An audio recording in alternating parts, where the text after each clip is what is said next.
কাঁধে করে বৈষ্ণবের ঝোলা। বলছে বড় অপরূপ ভাই গোরাচাঁদের লীলা। দেখো রাজা হয়ে কাঁধে করে বৈষ্ণবের ঝোলা। রাজা কিন্তু সবসময় অহংকারে থাকে, তাই না? আমি রাজা, সবাই আমার প্রজা। কিন্তু মহাপ্রভু অবতারের ফলে দেখুন সেই রাজা পর্যন্ত অহংকার পরিত্যাগ করে হা গৌর কিছু চাই না বলে মহাপ্রভু চরণের শরণ নিয়েছিলেন। রাজা প্রতাপরুদ্র মহাপ্রভুর কৃপা পাওয়ার জন্য শ্রীমদ্ ভাগবতের শ্লোক মুখস্থ করে মহাপ্রভুকে শুনিয়েছিলেন। রামানন্দ সুন্দরী অপ্সরা সম স্ত্রীকে পরিত্যাগ করে, জমিদারিকে পরিত্যাগ করে হা গৌর কিছু চাই না বলে তার চরণে শরণ নিয়েছিলেন। এই যে অহংকারের মঞ্চ থেকে নিচে নেমে আসা চৈতন্য মহাপ্রভু আমাদেরকে শিখিয়েছেন। হ্যাঁ, এই যে অহংকারের মঞ্চ থেকে নিচে, আমরা তো মানুষ, আমরা সবসময় অহংকারে থাকি, তাই না? আমি মানুষ, আমি সবাইকে বশ করেছি, আমি হাতি ঘোড়া বাঘ ভাল্লুক সবাইকে বশ করেছি। মানুষকে কেউ বশ করতে পেরেছে? মানুষ সবাইকে বশ করেছে, মানুষকে কেউ বশ করতে পারে না। তাই দেখুন মানুষ সবসময় অহংকারে থাকে, কিন্তু চৈতন্য মহাপ্রভু বললেন শোনো ভাই, অহংকার করো না, এই অহংকারের মঞ্চ থেকে নিচে নেমে এসো। বললেন কি তৃণাদোপি সুনিচিনা। তৃণাদোপি, তৃণ মানে ঘাস, তাহলে ঘাসের থেকেও সুনিচিনা মানে ছোট হওয়ার চেষ্টা করো। ঘাসের থেকেও ছোট হওয়ার চেষ্টা করো। মায়েরা বলবে মা গো ঘাস তো এমনিতেই ছোট, আমি আবার তার থেকে কি ছোট হব? না না, আকারে ছোট হওয়ার কথা বলছে না, বলছে বিনয়ী হও, বিনয়ী হও, আকারে ছোট হওয়ার কথা বলছে না। তাহলে বলছে তৃণাদোপি সুনিচিনা তররিব সহিষ্ণু না। গাছের মতো সহিষ্ণু হও, সহ্য শক্তি করো। গাছের দিকে তাকিয়ে দেখো, প্রচন্ড ঝড়ের মধ্যে গাছের ডাল ভেঙে পড়ে যাচ্ছে, তবু বলে এত কেন ঝড় হচ্ছে? প্রখর সূর্যের তাপে পাতা শুকিয়ে যাচ্ছে, নেতিয়ে যাচ্ছে, তবু বলে যে এত কেন রোদ? বৃষ্টির মধ্যে বলে এত কেন বৃষ্টি হচ্ছে? ঠান্ডার মধ্যেও বলে না এত কেন ঠান্ডা। তাহলে গাছের মতো সহ্য শক্তি করো, তারা রিব সহিষ্ণু না অমা, তাই না? এটা আমরা কি করি? ঠাকুর আমার কেন ঘর নেই, আমার কেন বাড়ি নেই, আমার কেন জায়গা জমি নেই, আমার কেন এটা নেই, আমার কেন ওটা নেই, এইগুলো করো না, সহ্য করতে শেখো। তারা রিব গাছের মতো সহ্য করো। আর অমানি না মান দে না, যাদেরকে কেউ মান দেয় না, যাদেরকে কেউ সম্মান করে না, তাদেরকে সম্মান করো। আর কীর্তনীয় সদা হরি, সদা সর্বদা হরি নাম করো, কীর্তন করো। এই চারটি কাজ যদি করতে পারো, জানবে তোমার মতো জীবনে সুখী আর কেউ নেই। এই চারটি কাজ কি কি মা? তৃণাদোপি সুনিচিনা, ঘাসের মধ্যে থেকেও ছোট হওয়ার চেষ্টা করো। একটু মাথাটা নত করতে শেখো। মাথা নত কি বাবা? মাথা নত করার জায়গায় যদি মাথা নত না করা হয় তাহলে কিন্তু বোকামো হয়ে যায়। মাথা নত করার জায়গায় মাথাটা কিন্তু আমাদের নত করতে হয়, কিন্তু আমরা ওই যে মানুষ, আমরা সবসময় অহংকারে থাকি, আমরা মাথা নত করতে পারি না। কিন্তু দেখুন বিশ্বকবি রবীন্দ্রনাথ ঠাকুর তিনি বললেন হে প্রভু, আমি আর কোথাও মাথা নত করতে পারি আর না পারি, অন্তত তোমার শ্রী চরণ তলে যেন এসে আমার মাথাটা নত হয়। অন্তত তোমার চরণ তলে এসে আমার মাথাটা আমি নত করতে পারি, কারণ আমি তো মানুষ, আমি অহংকারে থাকি, কিন্তু তোমার চরণ তলে এসে যেন আমার অহংকার সব ধুয়ে মুছে পরিষ্কার হয়ে যায়। তাই বিশ্বকবি রবীন্দ্রনাথ ঠাকুর লিখেছেন আমার মাথা নত করে দাও হে তোমার চরণ ধুলার তলে। মাথা নত করে দাও হে তোমার চরণ ধুলার তলে। সকল অহংকার হে আমার ডুবাও চোখের জলে, আমার মাথা নত করে দাও হে তোমার চরণ ধুলার তলে।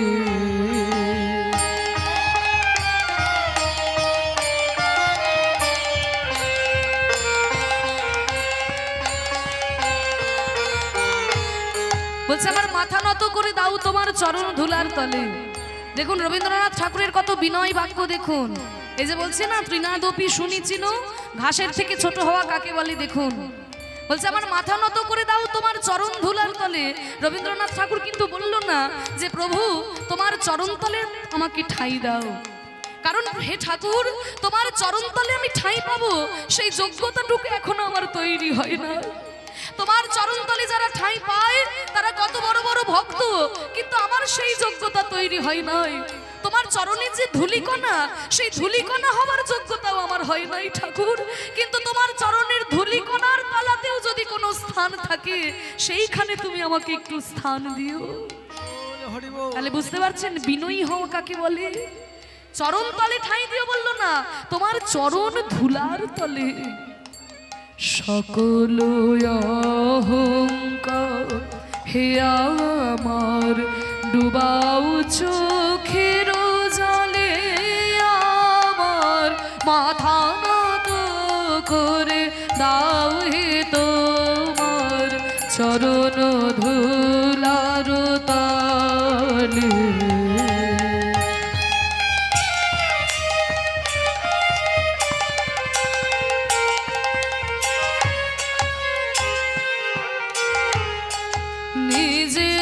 করিতে গৌরব দান নিজের কে বলি করি অপমান, নিজের করিতে গৌরব দান নিজের কে বলি করি অপমান, আপনারে শুধু ঘেরিয়া ঘেরিয়া ঘুরে মরে পলে পলে, আমার মাথা নত করে দাও হে তোমার চরণ ধুলার তলে।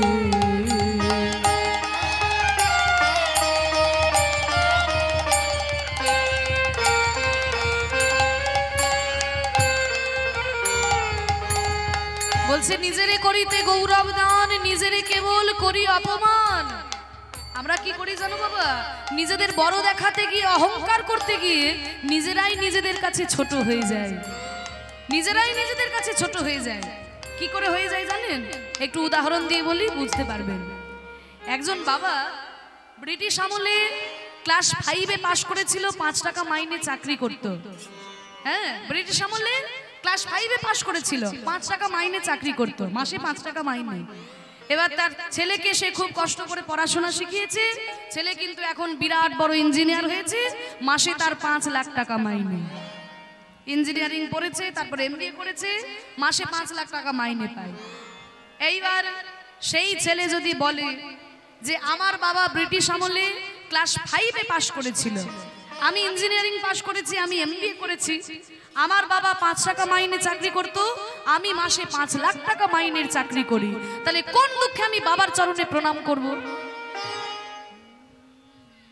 কোন দুঃখে আমি বাবাকে প্রণাম করব? এইরকম যদি কোনো ছেলে বলে, বলতেই পারে, তাই না? বলতেই পারে, এখনকার দিনে আর কোনো মানে ইয়ে নেই, বলতেই পারে, যুগের হাওয়া, তাই তো? তাহলে পাড়ার লোকেরা কি বলবে? যে ছেলেটার যুক্তি একেবারে ঠিক আছে, যুক্তি ঠিক আছে, যে বাবার থেকে সে পড়াশোনাতেও অনেক বড় আর টাকা পয়সাতেও বড়, কারণ বাবা ক্লাস 5-এ পাশ করেছিল, ইঞ্জিনিয়ারিং পাশ করেছে, বাবা 5 টাকা মাইনে চাকরি করতো, 5 লাখ টাকা মাইনে পায়, তাহলে কেন বাবাকে প্রণাম করবে?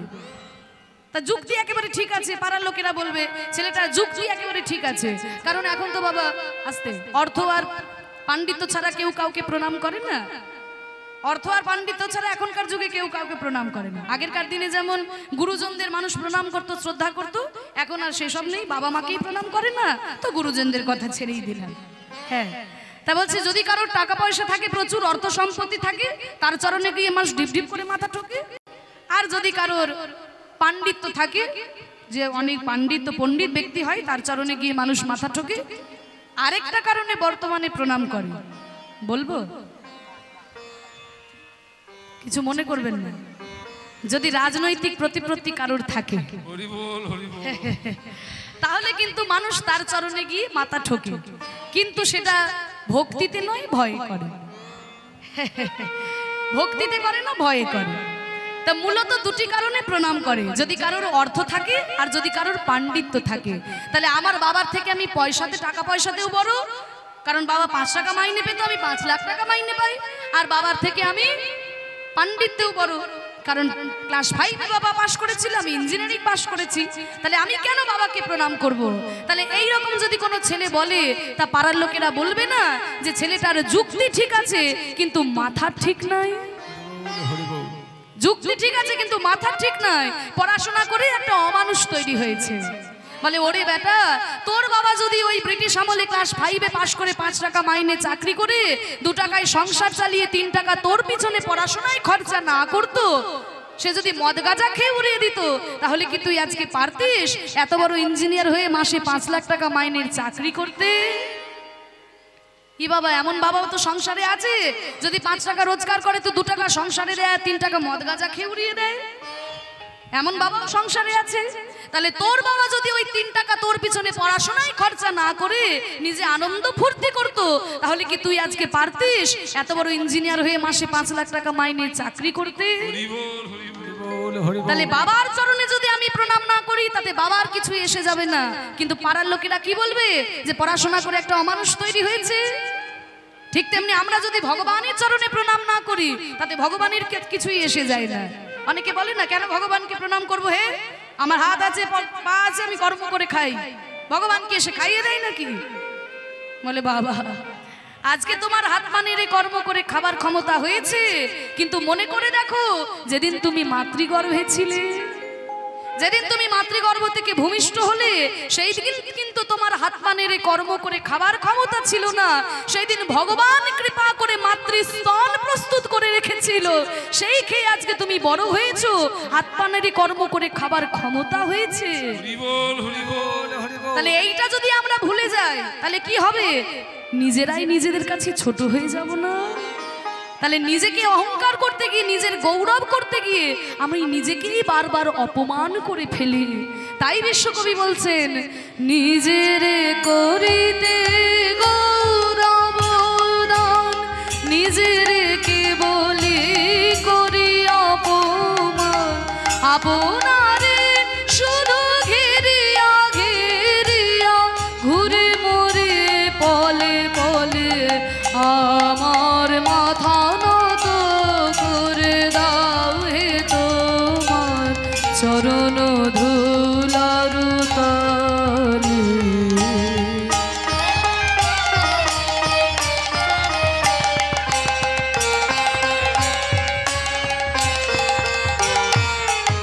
আমার না যেন করে প্রচার আমার আপন কাজে, তোমার ইচ্ছা করো হে পূর্ণ আমার জীবন মাঝে, আমার না যেন করে প্রচার, আমারে না যেন করি প্রচার আমার আপন কাজে, তোমার ইচ্ছা করো হে পূর্ণ আমার জীবন মাঝে।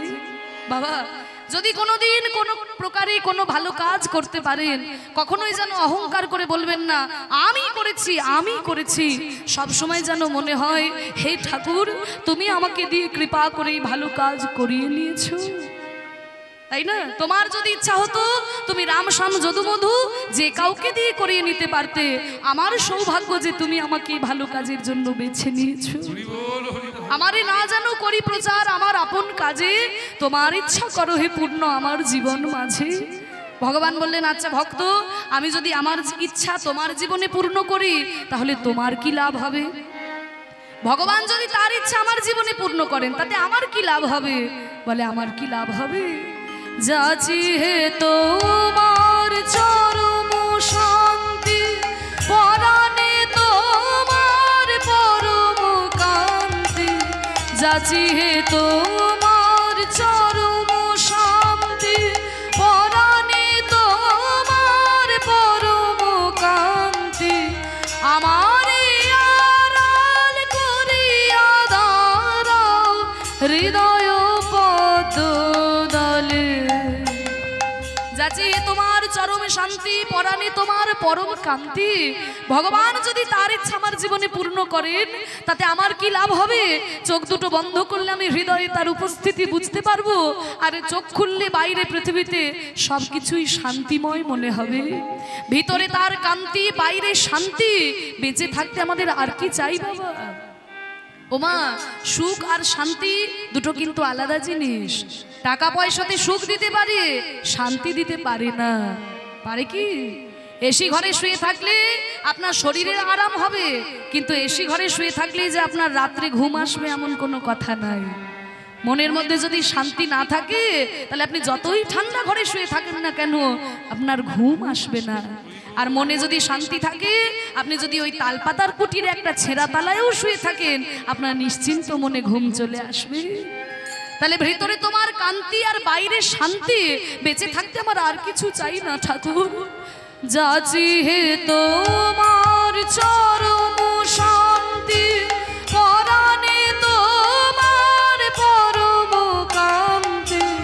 আমার আড়াল করিয়া দাঁড়াও হৃদয় পদ দলে, আমার মাথা নত করে দাও হে তোমার চরণ ধুলার তলে।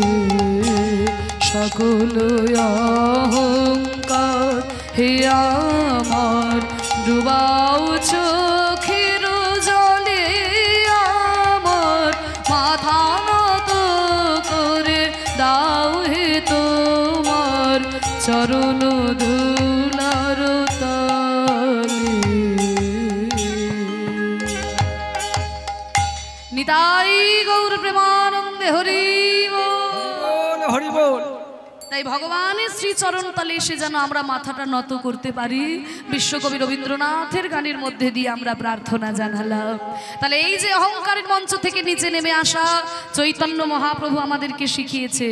ওমা, আর কি হলো গৌর অবতারের ফলে জানো? ও মাইরা, এটা তোমাদের, ও পিছন দিকে মাইরা, এই আমার, ও ঠাকুমা ওঠো ওঠো, ঘুমিয়ে গেছে দেখো। আরে ওঠো ওঠো। হ্যাঁ, সারা বছর ঘুম আর একদিন শুনতে এসে ঘুম আর ঘুম গো। ওঠো, এটা তোমাদের জন্য বলছি, মন দিয়ে শোনো।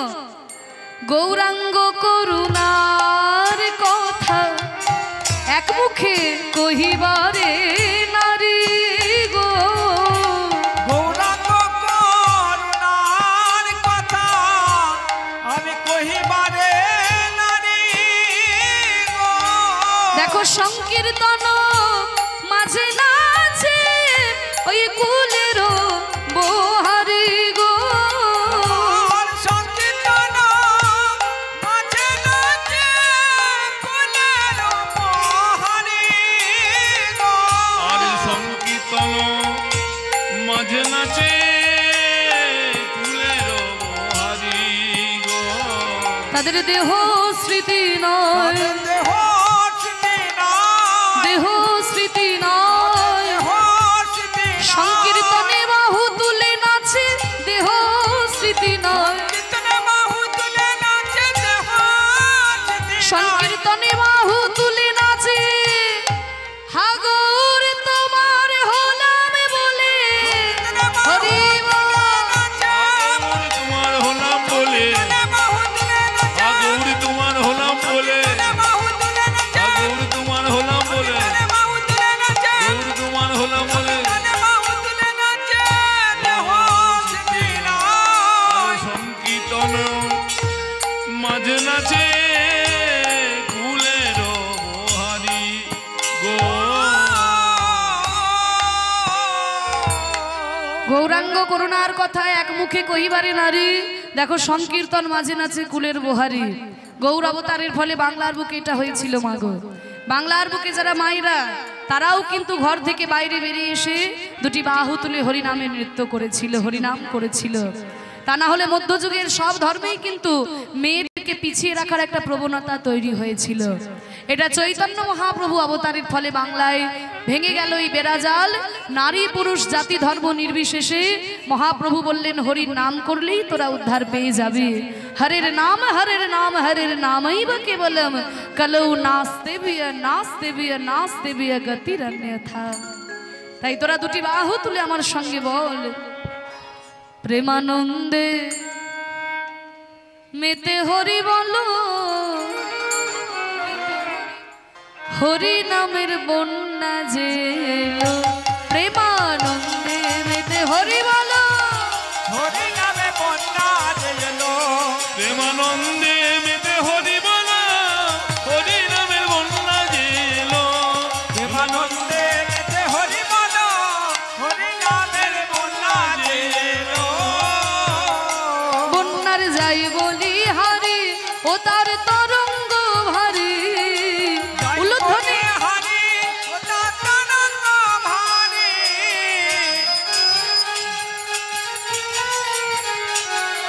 যাই বলে হরি ও তার তরঙ্গ ভারী।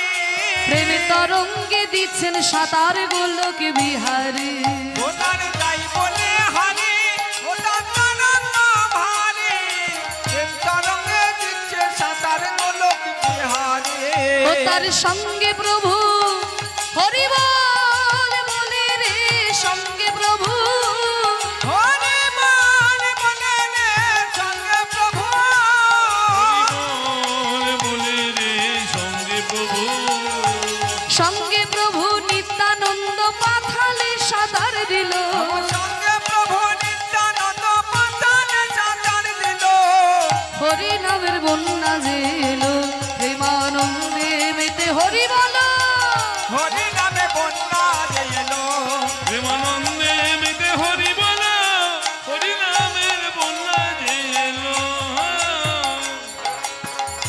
হরি বল। তা দেখুন মহাপ্রভু প্রেমের বন্যায় সবাইকে ডুবিয়ে দিয়েছেন। মহাপ্রভুর এই প্রেমের বন্যাটা কেমন? এমন বন্যা দেখি নাই মানুষ শুকনাতে তলায়। বন্যা দেখি নাই মানুষ নাচে জানায়। ডুবলো নদের নারী পুরুষ জাতির বিচার নাই। এমন বন্যা দেখি নাই মানুষ নাচে জানায়। ডুবলো নদের নারী পুরুষ জাতের বিচার নাই। এমন বন্যা দেখি না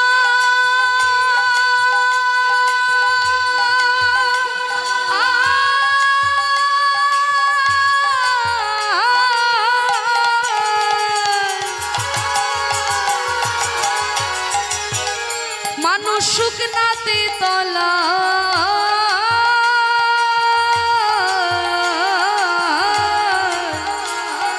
ডুবলো নদের নারী পুরুষ জাতির বিচার নাই। এমন বন্যা দেখি নাই মানুষ নাচে জানায়। ডুবলো নদের নারী পুরুষ জাতের বিচার নাই। তোমাইরা বন্যা দেখেছো? হ্যাঁ দেখেছো বন্যা? একটু কথা বলো। দেখেছো তো? এদিকে বন্যা হয়, এদিকে হয় না, কিন্তু দেখেছো। হ্যাঁ আমিও বন্যা দেখেছি, কারণ আমার বাড়ি হচ্ছে বীরভূম জেলার ইলাম বাজার। গেছেন কেউ বীরভূম জেলা কোনোদিন? হ্যাঁ বীরভূমে তারাপীঠ, ওই হ্যাঁ গেছে। জয়দেবের মেলা, হ্যাঁ অনেকেই গেছে। তা ওই যে জয়দেবের মেলা, যে জয়দেব, ওটা ইলামবাজার ব্লকেই পড়ে। আপনারা মকরে স্নান করেছেন অজয় নদীতে? হ্যাঁ, তা ইলামবাজারেও ওই অজয় নদী বয়ে গেছে। তা যেহেতু নদীর ধারে আমি থাকি, তাই ছোটবেলায় দু একটা বন্যা আমিও দেখেছি। এখন যদিও দেখা যায় না, কারণ ওই অজয়ের বালি আপনাদের এদিকে আসে না, অজয় নদীর বালি, হ্যাঁ আপনাদের এদিকে আসে। তো ওই বালি তুলে তুলে নদী এখন খাল হয়ে গেছে, আর বন্যা টন্যা হয় না। হরি বল। তা আগে কিন্তু বন্যা হতো, আমি ছোটবেলায় দেখেছি দু একটা। তা বন্যা আমিও দেখেছি, তোমরাও দেখেছো। কিন্তু এমন কি কোথাও বন্যা দেখেছো যেখানে জলই নাই অথচ মানুষ তলিয়ে যাচ্ছে? এমন বন্যা দেখেছো যে জল নাই অথচ মানুষ সব হাবুডুবু হাবুডুবু খাচ্ছে? দেখেছো এমন বন্যা? এমন বন্যা যদি দেখতে হয় তাহলে যেতে হবে ওই নবদ্বীপে। মায়াপুরে যাবেন, দেখবেন কোথায় কোথায় থেকে ভক্তরা এসেছে, কোথায় আমেরিকা, কোথায় ইংল্যান্ড, কোথায় রাশিয়া, কোথায় জাপান, কোথায় অস্ট্রেলিয়া, কত কত দেশ থেকে মানুষরা এসে দুটি বাহু তুলে হরিনামে এমন ভাবে পাগলের মতো নৃত্য করছে, বুঝতে পারবেন যে জল নাই অথচ এই প্রেমের বন্যায় একদম হাবুডুবু খাচ্ছে। আপনাদের আশীর্বাদ মাথায় নিয়ে এই জুলাই মাসে আমি গেছিলাম লন্ডনে কীর্তন পরিবেশন করতে। সেখানে আমি 40 দিন ছিলাম। ইউকে 4টি শহরে কীর্তন করেছি, স্কটল্যান্ডের এডিনবার্গ, তারপরে আপনার ম্যানচেস্টার, বার্মিংহাম আর পোর্টসমাউথ, এই 4টি বড় বড় শহরে আমি কীর্তন পরিবেশন করেছি। তা বাংলাদেশের যারা বাঙালি লন্ডনে রয়েছে তারাই এই কীর্তন গানের ব্যবস্থা করেছিল। 40 দিন ছিলাম, মানে প্রায় 1.5 মাস সেখানে ছিলাম। হ্যাঁ, তা দেখে অবাক হয়ে গেলাম যে আমাদের যারা বাঙালি রয়েছে, যারা ভারতীয় রয়েছে, তারা তো হরিনাম করছে, কিন্তু মাগো ওই দেশের কত মানুষ, কত সাদা মানুষ, বুঝলে তো, তারা একেবারে নাসিক তিলক সেবা করে, গলায় তুলসীর মালা পরে, নামের ঝোলা হাতে নিয়ে, ধুতি আর চাদর গলায় দিয়ে, খোল করতাল নিয়ে এমন ভাবে পাগলের মতো নৃত্য করছে, বুঝতে পারবেন জল নাই অথচ এই প্রেমের বন্যায় একদম হাবুডুবু খাচ্ছে। হ্যাঁ, তা দেখে এটাই অবাক লাগলো যে যারা আমাদেরকে মদ খাওয়া শেখালো, যারা আমাদেরকে সিগারেট খাওয়া শেখালো, যারা আমাদেরকে প্যান্ট শার্ট পরা শেখালো, তারা সবকিছু ছেড়ে দিয়ে হা গৌর কিছু চাই না বলে, হা নিতাই কিছু চাই না বলে ধুলাই লুটিয়ে গড়াগড়ি দিচ্ছে। আর আমরা কি মহাপ্রভুর দেওয়া সেই পথকে অবলম্বন করতে পারছি? আমরা তাদের সংস্কৃতিকে নিজেদের করে নিয়ে আমাদের নিজেদের সংস্কৃতিকে ভুলতে বসেছি। কিন্তু তারা দেখুন আজকে হরিনামে ডুবেছে। মহাপ্রভু বলেছিল না যে পৃথিবীতে আছে যত নগরাদি গ্রাম, সর্বত্র প্রচার হবে আমার হরে কৃষ্ণ নাম। মহাপ্রভুর এই বাণী যেন একেবারে সত্য হয়ে উঠেছে। আজকে পৃথিবীর বিভিন্ন জায়গায় মহাপ্রভুর এই হরিনাম প্রচারিত হচ্ছে। এই হরিনামের বন্যায় সবাই ডুবে গেল। তাই বলছি, এমন বন্যা দেখি নাই মানুষ শুকনাতে তলায়, বন্যা দেখি নাই মানুষ শুকনাতে তলায়, ডুবলো নদের নারী পুরুষ জাতির বিচার নাই। এমন বন্যা দেখি নাই মানুষ শুকনাতে তলায়, ডুবলো নদের নারী পুরুষ জাতির বিচার নাই। না না, শুধু জাতির বিচার নাই তা নয়, দেখো হরিদাস হরিবল বলে রে হরিদাস, হরিবল বলে রে হরিদাস, হরিবল বলে রে হরিদাস, হরিদাস সে কাজের ছেলে সেও বুঝি ডুবে গেল, হরিদাস যে কাজের ছেলে সেও বুঝি ডুবে গেল। হরি নামের বন্যা যে এলো প্রেমানন্দে মেতে হরি বলো, হরি নামে বন্যা যে এলো প্রেমানন্দে মেতে হরি বলো, হরি নামের বন্যা যে এলো। ও মায়েরা, তাহলে এই হরিনামের বন্যায় তোমরা ডুবতে চাও? সত্যি বলছো? সবাই ডুববে তো? একটা কাজ করতে হবে, করবে তো? খুব কঠিন কাজ নয়, খুব সোজা কাজ, করবে তো? একটু হাত তুলো দেখি। বাবারা মায়েরা সবাই দাঁড়িয়ে আছেন, বসে আছেন, সবাই সবাই তুলুন তুলুন। হ্যাঁ, যে হাত না তুলবেন আমি কিন্তু আঙুল দেখি দাঁড় করিয়ে দেবো। যার হাত নাই, যার হাত নেই তার তোলা দরকার। ঠিক আছে। মহাপ্রভু যাদের দুটি বাহু দিয়েছেন, তুলেছেন, এবার একটু করো তালি। বাহ,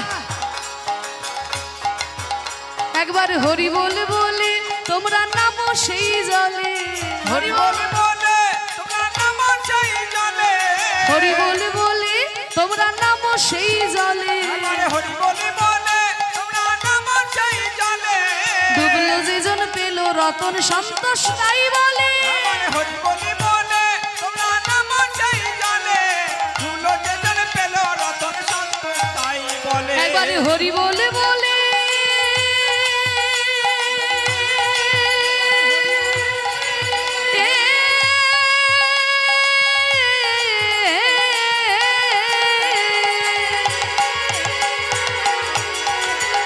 তোমরা নামো সেই জলে,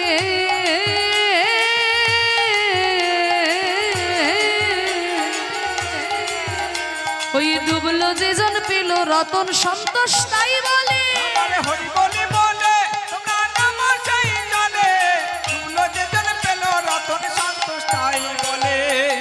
এই গানটি যিনি রচনা করেছিলেন আমার গুরুজি শ্রদ্ধেয় কীর্তন সম্রাট শ্রী সুমন ভট্টাচার্য মহাশয়। তার পিতা ছিলেন স্বর্গীয় শ্রী সন্তোষ কুমার ভট্টাচার্য মহাশয়। তিনি এই গানটি রচনা করেছিলেন, তার আত্মার শান্তি কামনা করি। আমার প্রথম কীর্তন শিক্ষা, এই যে আমার বাবা কিবোর্ড বাজাচ্ছেন, কীর্তনিয়া গদাধর দাস, ওনার কাছে আমার প্রথম কীর্তন শিক্ষা। সেই 5 বছর বয়স থেকে কীর্তন করছি। পরবর্তীকালে কীর্তন সম্রাট সুমন ভট্টাচার্য মহাশয় কৃপা করেছেন এবং কীর্তনের মূল ঘরানার গান তিনি শিখিয়েছেন। তা তার পিতা ছিলেন স্বর্গীয় শ্রী সন্তোষ কুমার ভট্টাচার্য মহাশয়, তিনি এই গানটি রচনা করেছেন। আর এনার শ্বশুর মশাই ছিলেন আর কি আমার গুরুজির ভগ্নিপতি। হ্যাঁ, আমার গুরুজির ভগ্নিপতি। আরেকটু পরিচয় করিয়ে দিই, আরেকজন পিসেমশাই কিন্তু আছে, নিতাই গৌর হরি। হ্যাঁ, দিবাকর মুখার্জি মহাশয়। হ্যাঁ হ্যাঁ, ঠিক আছে। উনি কোনাকে ডাকুন। আরে আসুন না, কোথায় গেছে? আপনাদের কাছাকাছি এখানে, এই যে গোচারণ থেকে কাছাকাছি থাকেন। মানে মানে আমার গুরুজির মা ওনার কাছেই এখন আপাতত আছেন কিছুদিন। তা সেই যে আপনাদের কাছে যেন আপনাদের আসলেও মনে হয় আমার গুরুজি অনেক দিন আগে প্রোগ্রাম করে গেছেন, আমি শুনছিলাম। তা এই গানটি রচনা করে গেছেন যে তার আত্মার শান্তি কামনা করি, যে হরি নাম করে যদি তোমরা ডুবতে পারো তাহলেই রত্ন পাবে। হ্যাঁ, হরি নাম করে যদি তোমরা ডুবতে পারো তাহলেই তোমরা রত্ন পেয়ে যাবে। তাই বলছে তাহলে হরি নাম করে ডুবলেই রত্ন পাবো? বলে না, রত্ন যদি তুলতে চাও তাহলে ডুবার মতো ডুবতে হবে, তা না হলে শুধু হাবুডুবু খাওয়া হবে, রত্ন তুলতে পারবে না। তাই বলছে একবার হরি বলে বলে তোমরা নামো সেই জলে, হরি বলে বলে তোমরা নামো সেই জলে, ডুবলো যে জন পেল রতন সন্তোষ তাই বলে। হরি বলে বলে তোমরা নামো সেই জলে, ডুবলো যে জন পেল রতন সন্তোষ তাই বলে। এ নামে ডুবার মতো হরি বল বলে রে, ডুবার মতো হরি বলে বলে রে ডুবার মতো, ডুবার মতো যে ডুবেছে সেই ডুবে রতন পেল, ডুবার মতো যে ডুবেছে সেই ডুবে রতন পেল। হরি নামের বন্যা যে এলো প্রেমানন্দে মেতে হরি বলো, হরি নামে বন্যা যে এলো, প্রেমানন্দে মেতে হরি বলো, হরি নামে বন্যা যে এলো, প্রেমানন্দে মেতে হরি বলো, হরি নামে বন্যা যে এলো। কি গো মায়েরা, হরি নাম করে আনন্দ হয়েছে তো? সত্যি কথা বলো, সত্যি বলছো?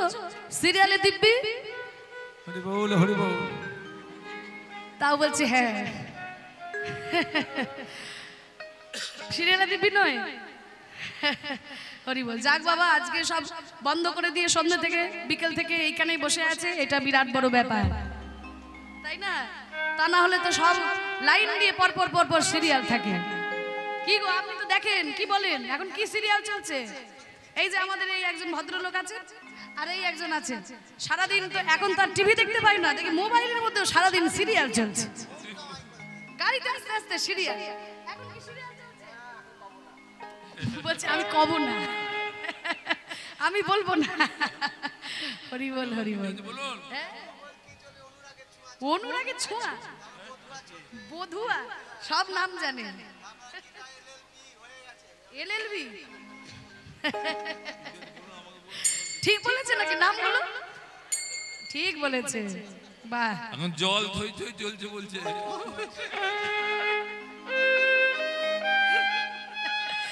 এরা সব মুখস্থ করে রেখেছে। হ্যাঁ হ্যাঁ,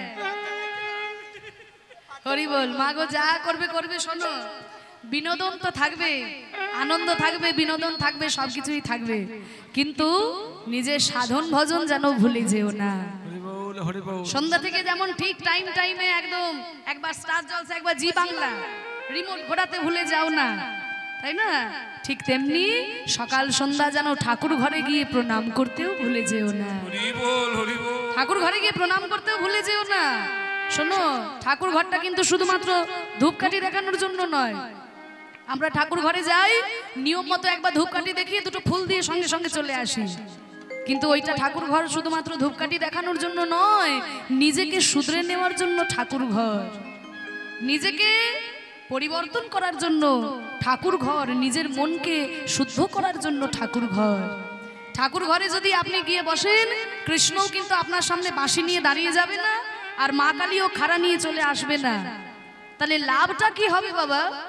লাভটা হবে এইটাই যে ঠাকুর ঘরে যখন এক মন দিয়ে ঠাকুরকে স্মরণ করবেন না, তখন জীবনে কাকে কাকে ঠকিয়েছেন একে একে মনে পড়ে যাবে। আর যদি মনে পড়ে যায়, জানবেন ঠাকুর ঘরে যাওয়াটা আপনার সার্থক হয়েছে। যদি মনে পড়ে তাহলে জানবেন ঠাকুর ঘরে যাওয়াটা সার্থক হলো।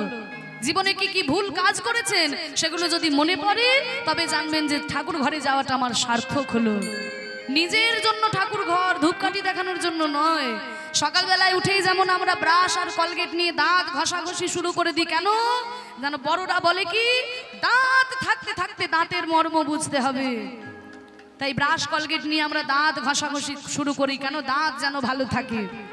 ঠিক তেমনি দাঁত থাকতে থাকতে যেমন দাঁতের মর্ম বুঝতে হবে মাগো, তেমনি মনটা থাকতে থাকতেও মনের মর্মটা বুঝতে হবে। এই মনটা থাকতে থাকতেও মনের মর্মটা বুঝতে হবে। মনকে ভালো রাখার জন্য কি আমরা সারাদিনে কিছু করি? ওই সিরিয়াল দেখলে মন ভালো থাকবে না, ওটা আমাদের মনে হয় আমাদের মন ভালো হচ্ছে, কিন্তু মনটা ভালো তখনই হবে যখন ঠাকুর ঘরে গিয়ে এক মনে ভগবানের চরণে একটু স্মরণ নেবে, মনের মধ্যে শান্তি পাবে, হরে কৃষ্ণ নাম জপ করবে, গুরু মন্ত্র জপ করবে, যদি পারো গীতার দু একটা শ্লোক পাঠ করে দেখবে। হ্যাঁ, এগুলো করলে মন ভালো থাকবে, মনের মধ্যে শান্তি পাবে। তাই এইগুলো যেন নিজের সাধন ভজনও ভুলে গেলে চলবে না। তাই হরি নাম, কলিযুগের অন্য কোনো গতি নাই। বড় বড় যাগযজ্ঞ করতে হবে না, ধ্যান তপস্যা করতে হবে না, কোনো কিছু করতে হবে না, শুধু মন প্রাণ দিয়ে হরি নাম করলেই উদ্ধার পেয়ে যাবে। তাই বলছে মহাপ্রভুর এই হরি নামে সবাই ডুবে গেল। দেখো যবনে ওই নাচে গায় আর বলে হরি নাম গো, যবনে নাচে গায় বলে হরি নাম গো, যবনে নাচে গায় বলে হরি নাম গো, যবনে নাচে গায় বলে হরি নাম গো, আরে হেন তারে সেব চিত বলো রাম গো,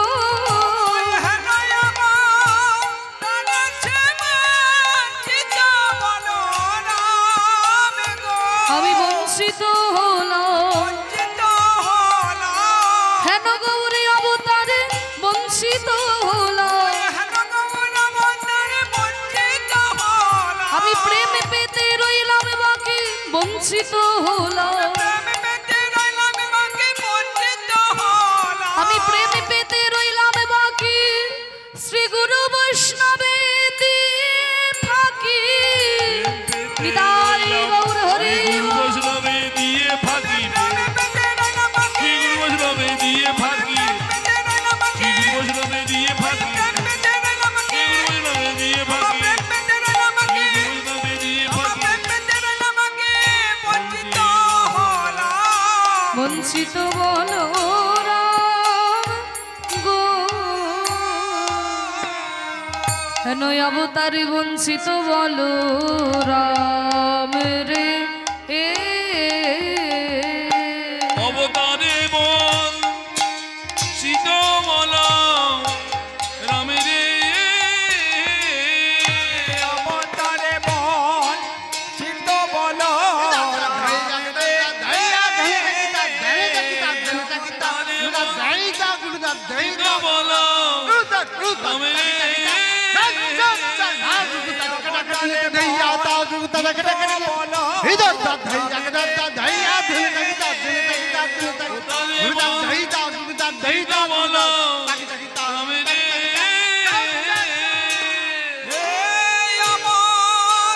বল চিত্ত বল রামে রে, অবতারে মন শীত বলা রামে রে, অবতারে বল চিত্ত বল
অবতার বঞ্চিত বলো রাম রে অবতার বঞ্চিত বলো রাম রে অবতার বঞ্চিত বলো রাম রে অবতার বঞ্চিত বলো রাম রে অবতারি বঞ্চিত বলো রাম রে অবতার বঞ্চিত বলো রাম রে অবতারি বঞ্চিত বলো রাম রে অবতার বঞ্চিত বলো রাম রে অবতারি বঞ্চিত বলো রাম রে এ এ হানয় অবতার।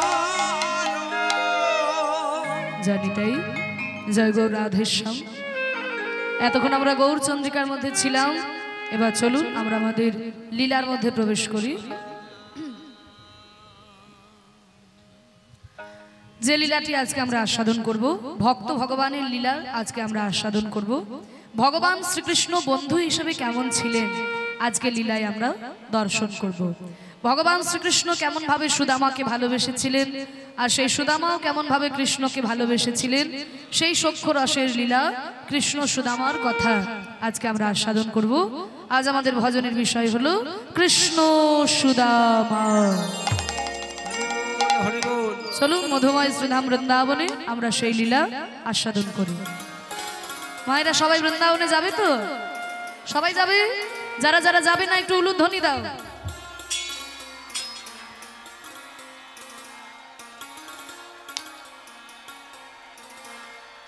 থামো থামো থামো, কি গো যাবে না কেন? যাবে না কেন? মানুষের তো ইচ্ছা থাকে যে একটু বৃন্দাবনে যাব, তোমাদের ইচ্ছা নেই নাকি? আছে, তাহলে উলুধ্বনি কেন দিলে? আমি বললাম যারা যারা যাবে না একটু উলুধ্বনি দাও। হরি বল হরি বল। ওই তো, কেন দিয়ে দিলে বলো তো? কারণ বসে আছো বটে কিন্তু মনটা ঘরে পড়ে আছে। সব কুটুম বাটুমরা এসে ওরা কি করছে কে জানে, কখন কি খাবে কে জানে, খেতে দিতে হবে, এই সেই নানান রকম মায়েদের চিন্তা। তা সেই সব চিন্তা দূর করো, একটু মনটা কীর্তনের আসরে নিয়ে আসতে হবে, মনটা একটু আনতে হবে। কারণ বৃন্দাবন অনেক দূর মা, অনেক সময় সাপেক্ষ ব্যাপার, অনেক ব্যয়বহুল ব্যাপার, কিন্তু এমন একটা রথ আছে সেই রথে উঠলে নিমেষের মধ্যে চলে যাবে, সেটা হচ্ছে এই মনের রথ। এই মনকে যদি চোখ দুটো বন্ধ করে মনকে বলো ওরে মন আমায় নিয়ে চল তো বৃন্দাবন, দেখবেন নিমেষের মধ্যে আপনি বৃন্দাবনে পৌঁছে গেছেন, রাধা কুণ্ডের তীরে আপনি বসে আছেন। তাই মনের এমন ক্ষমতা আছে, তাই মনকে নিয়ে আমরা বৃন্দাবনে যাব। বৃন্দাবনে যেতে গেলে তো আর বাংলা কথা চলবে না, সেখানে যেতে গেলে একটু হিন্দি কথা শিখে নেওয়া দরকার। তা চলুন আমরা সবাই মিলে মীরার একটা হিন্দি ভজন শুনতে শুনতে বৃন্দাবনে যাই। এত বড় ভক্ত ছিল মীরা, আমাদের মতো মানুষ হয়ে জন্ম নিয়ে ভগবানকে নিজের স্বামী হিসেবে পেয়েছিল। তা সেই মীরার জীবন কাহিনী নিয়ে রচিত এই ভজনটি আমরা আস্বাদন করতে করতে যাই মধুময় বৃন্দাবনে।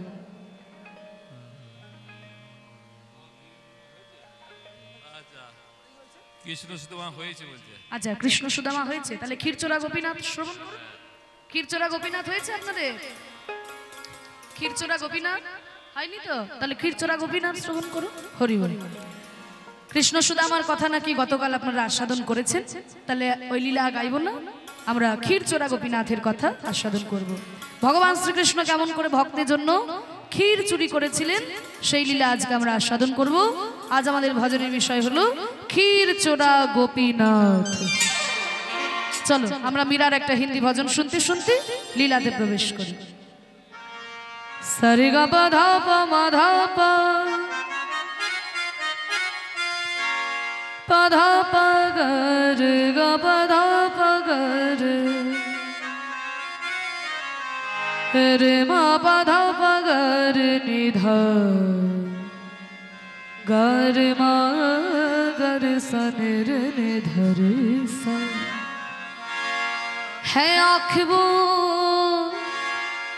है आँख वो जो शाम का दर्शन किया करे।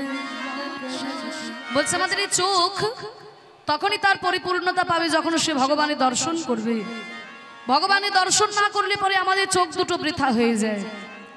है आँख वो जो शाम का दर्शन किया करे, है शीश जो प्रभु चरण में वंदन किया करे। बेकार वो मुख है जो रहे व्यर्थ बातों में, बेकार वो मुख है जो रहे व्यर्थ बातों में। मुख वो है जो हर नाम का सुमिरन किया करे। हीरे मोती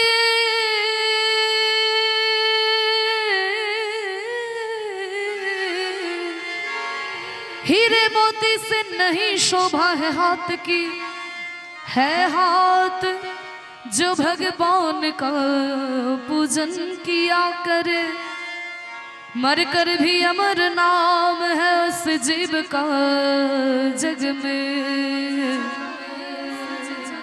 प्रभु प्रेम में बलिदान जो जीवन किया करे।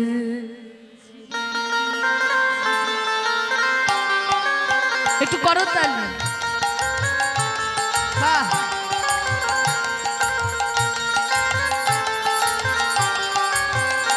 ऐसी लागी लगन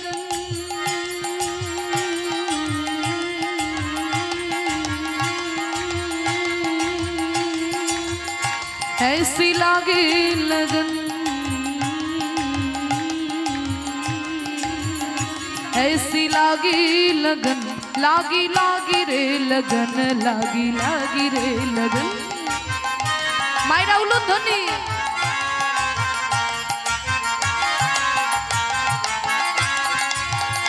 ऐसी लागी लगन मेरा हो गई मगन, ऐसी लागी लगन मेरा हो गई मगन।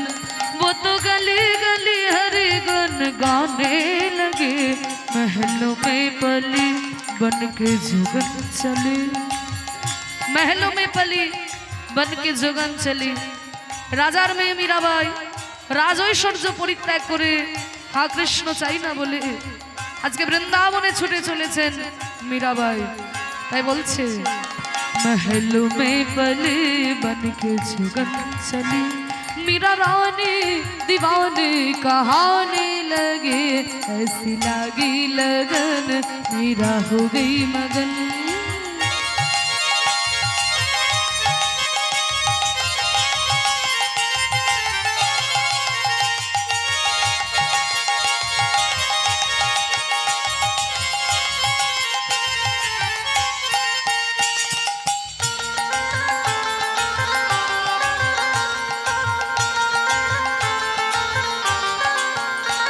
कोई रोके नहीं कोई टोके नहीं, मीरा गोविंद गोपाल गाने लगे।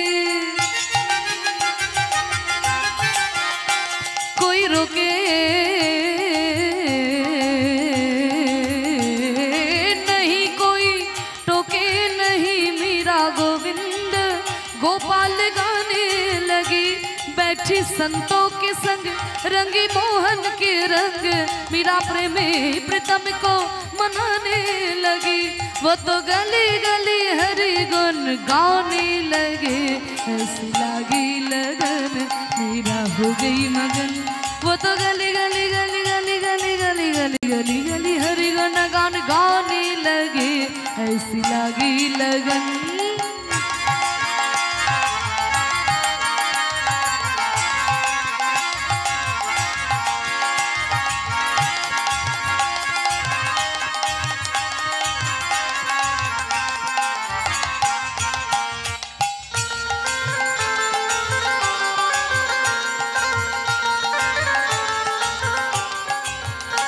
राणा ने विष दिया मन अमृत पिया,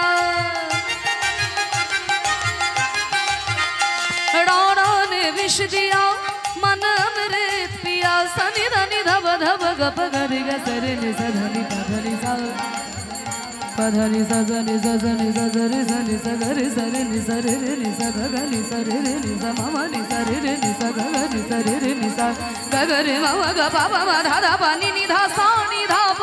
राणा ने विष दिया अमृत पिया, मीरा सागर में सरिता समाने लगी।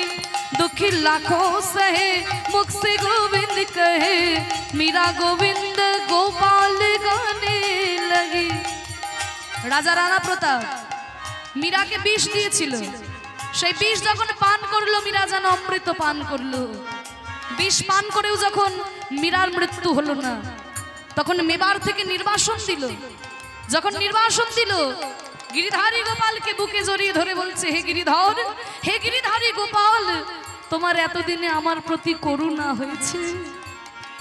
যখন নির্বাসন দিল তখন বলছে, তোমার করুণা হয়েছে, এখন আমি অনায়াসে বৃন্দাবনে যেতে পারবো, আর আমার কোনো বাধা নাই, আর আমার কোনো পিছু টান নাই। গিরিধারী গোপালকে বুকে করে নিয়ে মীরা ছুটে চলেছে সেই বৃন্দাবনে। राणा ने विष दिया मन अमृत पिया, मीरा सागर में सरिता समाने लगी। दुखी लाखों सहे मुख से गोविंद कहे, मीरा गोविंद गोपाल गाने लगी। वो तो गली गली हरि गुण गाने लगे, ऐसी लगी लगन मीरा हो गई मगन।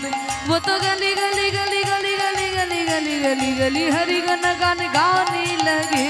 महलों में पले बन के जुगन चली, बन के जुगन चली, बन के जुगन चली, बन के जुगन चली, बन के जुगन चली।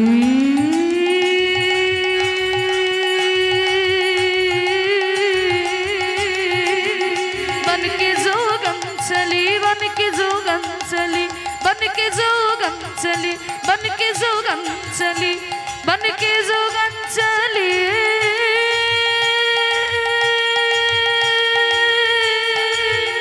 बन के जोगन चली, बन के जोगन चली, बन के जोगन चली रे, बन के जोगन चली। महलों में पले बन के जोगन चली, मीरा राने दीवाने कहाने लगे। ऐसी लागी लगन मीरा हो गई मगन, ऐसी लागी लगन मीरा हो गई मगन, ऐसी लागी लगन मीरा हो गई मगन।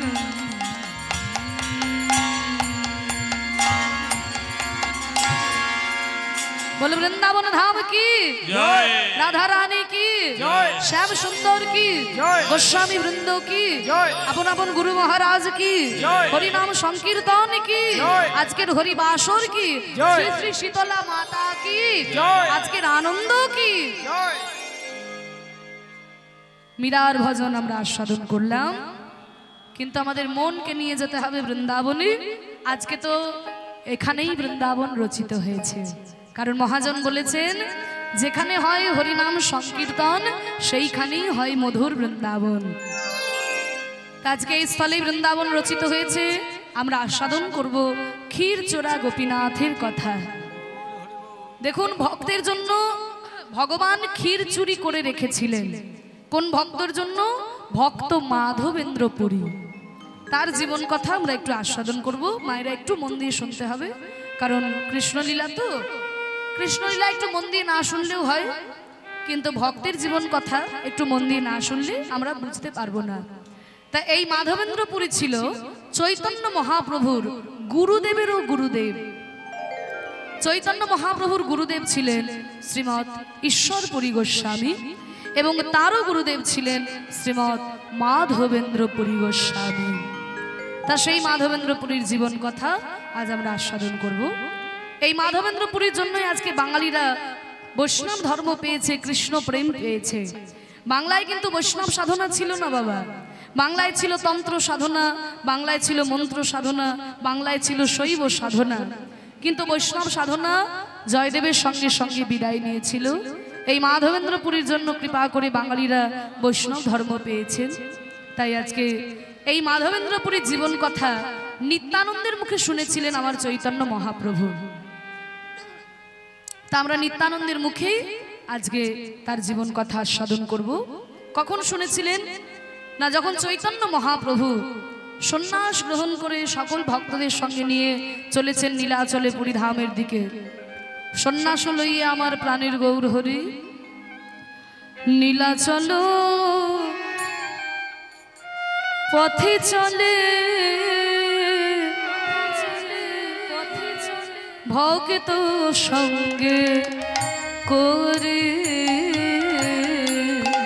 নীলাচল পথে চলে ভক্ত সঙ্গ করি, প্রভুর আনন্দ আর ধরে না গো, প্রভুর আনন্দ আর ধরে না রে, নীলাচলের পথে চলতে চলতে আনন্দ আর ধরে না গো, নীলাচলের পথে চলিতে চলিতে জয় জগন্নাথ বলে, নীলাচলের পথে চলিতে চলিতে জয় জগন্নাথ বলে, নীলাচলের পথে চলিতে চলিতে জয় জগন্নাথ বলে, নীলাচলের পথে নিতাই গৌর হরি গো, জগন্নাথ বলে, নীলাচলের পথে